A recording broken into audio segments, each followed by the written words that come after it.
Perioodiost on tööriist ostuinimesele ja seda peamiselt selleks, et saada aru, millist artiklit, kui palju ja milliseks ajahetkeks on tal vaja osta, et tootmised saaksid toimuda. Aga vaatame kiirelt ka kogu tööriista üle. Tööriista päises on filtrid, mille alusel siis saab oma päringuid suurendada ja laiendada ja vaadata seda, et millises perioodis me konkreetselt töötame. Alumised 2 tabelit on tegelikult mõlemad ostutööriistad, aga erineva loogika alusel.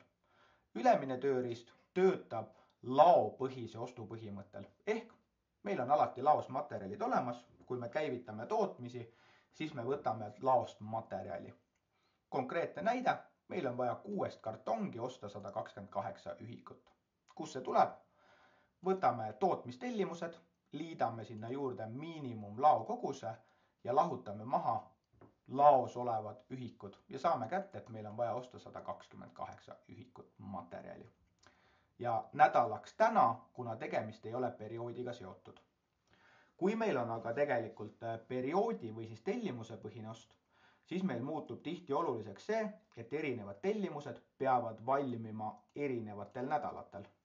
Ja kui me praegu vaatame siin vinklit 75, on vaja osta 36 jooksvat meetrit ja kuidas ta selle saab? Saab sellepärast, et me töötame nädalas 12 ja tööriist arvutab kokku vana võla pluss selle nädala vajaduse. Aga mina ostujuhina tahaksin öelda, et näita mulle vajadust kuni 14. nädala lõpuni. Ja saan teada, et mul on vaja seda osta hoopis 342 jooksvat meetrit, sest ta liidab need kuni 14. nädala lõpuni kokku, aga ei arvesta antud juhul 15. nädalat.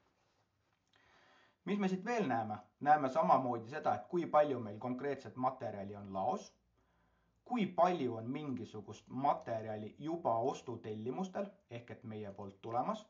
Saame neid siit ka ilusti koheselt avada ja vaadata, kas kunas mida on tellitud. Ja näeme siis erinevaid tootmistellimuse koguseid, mida meil on vaja. Kuna tegemist on ostutööriistaga, siis loomulikult saame me siit ka genereerida koheselt ostud. Võtame ühe vaikimisi tarnija ja ütleme, et pane mulle kõik tema artiklid ostutellimusele. Genereerin ostutellimused ja saan kogu loogika, mis meil on vaja materjale 14. nädala lõpuks. Meil on võimalus siit genereerida päringuid või koheselt kinnitatud ostutellimusi. Sellist tööriista kasutades näeme seda, et ostuinimesel on märgatavalt lihtsam ja kiirem saada aru, milliseid artikleid, mis koguses ja mis ajaks ta peab ostma. Selle jaoks, et ei ole ju mõtet osta väga suuri koguseid lattu ette, kui sul neid tegelikult täna ei lähe vaja.